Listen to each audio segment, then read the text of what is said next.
Hello StarCraft fans, this is Falcon Paladin coming to you with yet another daily Legacy of the Void upload.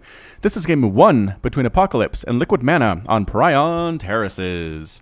This is a best of 3 series that was held at the Gauntlet StarCraft Legacy of the Void series qualifier for North America about a couple weeks ago on Sunday. I cast the entire tournament with Bobby Awesome. However, I did not cast every single game because that would have taken like 2 or 3 days.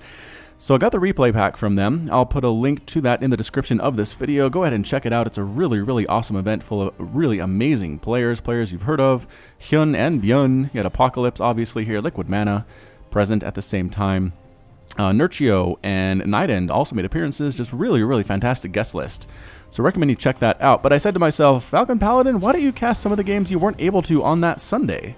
And put them on your channel. Get some more interest in the Gauntlet SC2 tournament series, and that's what I'm going to go ahead and do. Now again, there is going to be another, I think it's a European qualifier. Oh, my details are not good here, but twitch.tv/GauntletSC2 should have another tournament up on December 5th and December 12th. So check those out. I'll be casting both of those events with Bobby Awesome. So if you want to hear more Falcon Paladin, you want to hear me casting after 7 straight hours of casting and minimal breaks, go ahead and check me out there, and it'll be a good time had by all.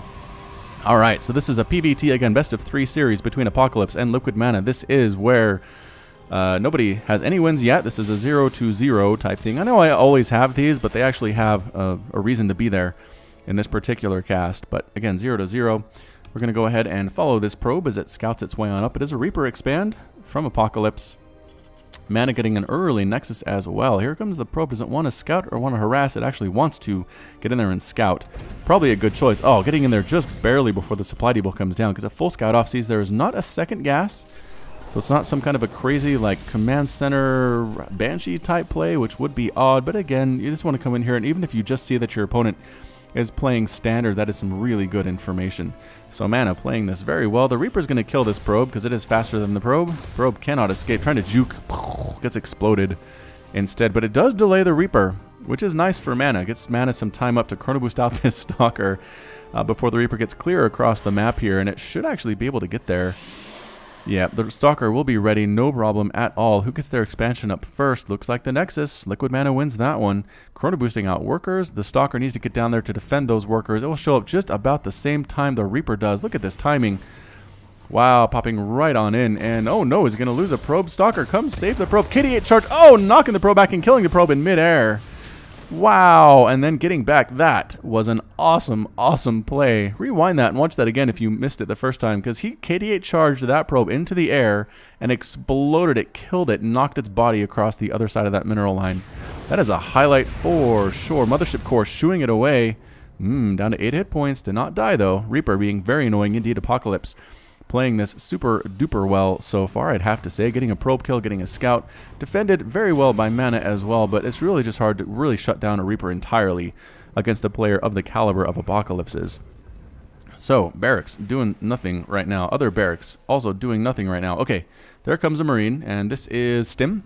Stim is being researched as well as a factory in production back here. So 3 Barracks opening with a factory. Marines at the top of this ramp. Adept, Stalker trying to kill something. No, can't even kill that single Marine. That is down to 2 hit points. Why, Adept, why are you hanging out here? That's such a weird choice. Oh, Adept. Oh, Adept Psionic transfers back to its death. I think it tried to get another Marine kill. Miscalculated. Marine was down to 2 hit points, but it did not actually die. The Stalker is forced to retreat in shame. The Reaper back here again, doing some more stuff, up to 2 kills now, and getting chased away by this Adept. The Adept does do 23 damage versus light units, and considering Reapers are light units, see this, light biological, they take 23 damage per shot, which is not quite enough to 2-shot them, but it is a 3-shot situation. And if the Reaper is already low on health here, then it for sure will die to an Adept very quickly. More quickly than from a Stalker, so that's why this Adept is out to defend against this. Who's going to take their 3rd base first is another question here. I did have a Protoss player tell me once that you want to wait to take your 3rd until after the Terran has taken his. The Reaper popping in again. The Mothership Core did see it, but actually not following it at all. Another probe death perhaps for this Reaper. Going to take shots from the Mothership Core. Photon overcharge as well. Oh, down to 6 hit points. KD8 charge exploding nothing. Does not actually affect flying units, so no big deal there. But look, you'd say, oh, it forced a waste of a photon overcharge. No, it really didn't. The mothership core, where are you, mothership core? Still has enough for 3 photon overcharges, no big deal. Soon to be 4. It just generates energy so quickly. Only takes 25 energy to photon overcharge a pylon. Fantastic ability for all Protoss players. You should use that as much as you possibly can because it seems like you'll never run out. So keep that in mind. Blink. On the way for LiquidMaNa. Apocalypse getting +1 attack for his infantry as well as Marauders as well as another tech lab. So this is a fairly standard play here. Unless we get some Liberators out of this starport, I'd like to see that. But for now, it's just Medivacs, Marines, and Marauders. Any Widowmines in this group? None whatsoever. Units tab shows us no Widowmines at all. And here comes a pretty big push. Looks like it might be waiting for +1 timing, although that seems like a long way off. I mean, combat shield and concussive shells, not quite ready either. Here comes a push. Good force fields there, slowly forcing the army through that there. They get the pylon. No photon overcharge available for this one. The backup one is there, backing around the right side, staying outside of the range of this photon overcharge. Another one going up as well. And look at this, just being so careful. Coming out, going to knock down this pylon in about 3 seconds. Gone. The army trying to get rid of this stim attack, and they're slowly whittling down this marine camp, but losing adepts, losing stalkers. Another adept dies, losing probes as well. A photon overcharge comes up, but it's not in range. The mothership core dies. Oh, this looks bad for LiquidMaNa. This looks not good at all. Here comes an Immortal trying to get some DPS off at the same time. The Marines and Marauders are a little bit overstimmed here. The ones that are remaining are not. Stalkers getting warped in as well. Boosting up into the main here is Apocalypse. Going to land right here in the main. Going to get some more probe kills. I don't see there's any way he doesn't, unless he just bypasses it entirely and gets on out. I guess he didn't want to lose his Medivacs. Huh. Alright, well, look at the resources lost tab here. 1,000 minerals, 50 gas lost for friend Apocalypse. LiquidMaNa, 2,100 minerals, 500 gas, and 15 probes died. That hurt. That was a painful attack, ladies and gentlemen. Just a stim timing, getting right up there with Marines and Marauders and Medivacs. I don't know if this is something that Mana hasn't seen before 100,000 times. Not quite sure why that worked as well as it did. Perhaps the force fielding just missed. Was trying to force field the army out. Instead, he allowed it through. Skirted along the outside range of those photon overcharge pylons. You'll notice this one is placed to disallow that from happening next time. And guess what? It's next time. Here comes another push. Widowmines have been inserted into this composition. A third base coming up at the gold for Apocalypse, and LiquidMaNa is down about 52 to 47 total harvesters. And here it comes. The Observer sees it. It sees the army here. A double photon overcharge might be nice, possibly with a triple. Are they going to walk up the front door again or boost in with the medevac? They're going to walk right on in. And here comes, oh, good force field, catching a couple units. Another Marine actually dies. Widowmine shot kills some stuff. The Stalkers get rid of it. Burrowed underneath a force field. That's not something you see every single day. What is this? Observer heading out. No Warp Prism shenanigans for mana at this point. Apocalypse now does have that +1 attack, +1 armor about to finish here, but I don't think he's going to wait for it. Stimming forward, coming up here again, taking some shots off the high ground. The Adepts are ready for it. +1 armor on these Adepts. That's something I've seen Protoss players do, is they want to go ahead and get that Adept armor upgrade to kind of make up for the fact that they lost the shield upgrade for the Adepts in a previous version of Legacy of the Void in the beta. So they get the armor upgrade to make them more tanky, and then they get the Resonating Glaives upgrade to make them attack faster, and they do fairly well against Bio, actually chasing this army home. But reinforcements come on in. That +1 armor has now finished, +2 on the way, as well as for the weapons for the infantry. Another gateway coming up, and a third base at the gold for mana. So this gold, so much gold available on this map. There are like 2 or 3 gold bases available for each player. It's a little bit insane. Marine scouts it out almost immediately after it comes down. Observer here checking the composition of this army. Standard stuff. Liberators now on the way and stimming right on in. Good Guardian Shield coming up here. Immortals bashing away. Not really much for them to do. There's nothing here that is considered armored except for the Marauders.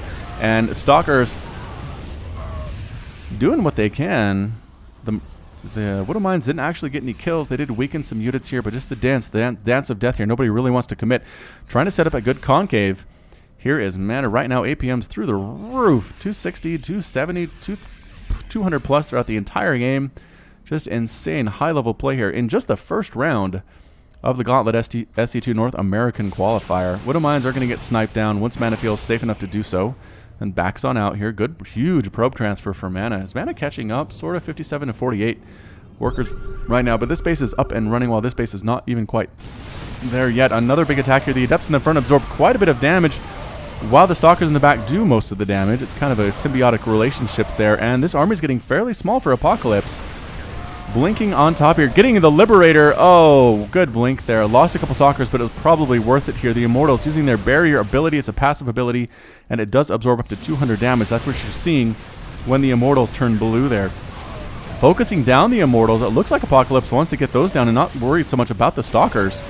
Immortals are falling here. Another Liberator comes in. If he blinks up, he can kill it. Oh, the Stalkers focus it down without even blinking. Another Liberator dies. Marine count getting fairly slow, but it is 115 to 84 total supply. This 3-base Terran is a little bit scary with all these barracks can continue to produce Marines and Marauders endlessly streaming across the map here. Is there another drop? No, no, no. All right, been watching that mini-map, guys.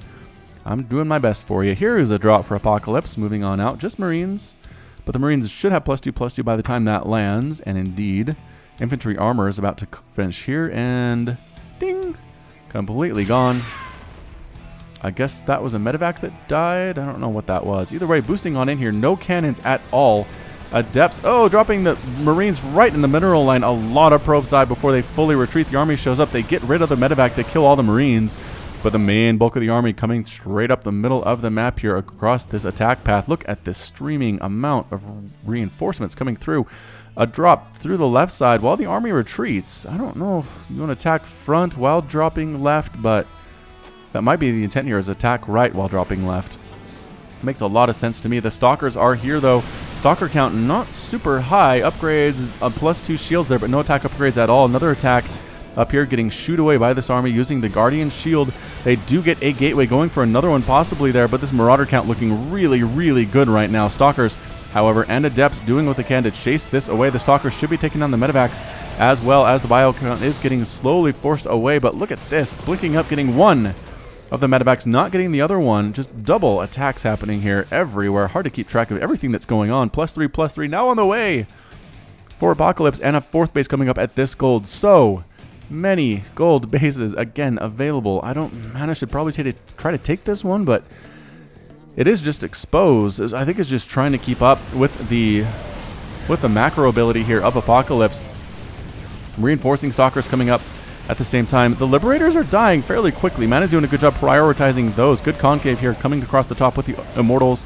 And the Stalker's going to chase this army once again, but has this line ever stopped? I don't know that it has. Just more and more coming across here. More Stalkers getting warped in, but they just can't quite keep up with the ability of these Marines and Marauders to be built increasingly frequently throughout the game here. Standing in once again here on Prion Terraces. LiquidMaNa trying to make this happen. Ooh, losing a medevac there. Another medevac very low on health or energy there at the same time. And look at these guys just refusing to die. Finally, the last Marauder might get cleaned up, or they just might retreat. A few Stalkers coming in as well. Liberator is going to join up with the main root of this army, and it's an onslaught. It's like a Zerg swarm. It's just a tidal wave of bio units stalking across this map here. 4 bases fully up for Apocalypse, and I don't think that MANA's even touched him at this point. Has not really moved across the map at all. Going to move up the ramp here as well. Small group of Adepts and Zealots are here, and that's it. A GG from MANA. Apocalypse is victorious here in game number 1, and MANA has left the game. So there you go, ladies and gentlemen. Pretty fantastic PvT. Again, high-level stuff here from LiquidMaNa and Apocalypse. Apocalypse is an up-and-coming name. I know you've all heard of MANA, but Apocalypse, a Korean gamer. I've cast a bunch of his games on my channel before from lotv.spawningtool.com, so we should see more of him in the future because he does very, very well at this level, as we can see by taking down LiquidMaNa in game number 1. 10,500 minerals lost, 2,100 gas lost for Apocalypse. Meanwhile, 11,000 minerals, 4,000 gas for MANA. Just so heavy on the gas units that were lost there. Immortals falling, Adepts falling as well, and just this super cheap composition of Marines, Marauders, Medevacs, and Liberators mixed in as well. Liberators I don't think did much of anything, honestly, at all. But in the end, it was the Terran player that won. So thank you so much for joining me today. This has been Falcon Paladin with yet another daily Legacy of the Void upload. Hit that like button, hit that subscribe if you like what you saw and what you heard today. You can also catch me on Twitter and Facebook, both at /FalconPaladin. If you have a moment, check out my store. There is a link in the description. And until next time, as always, you take care of yourself.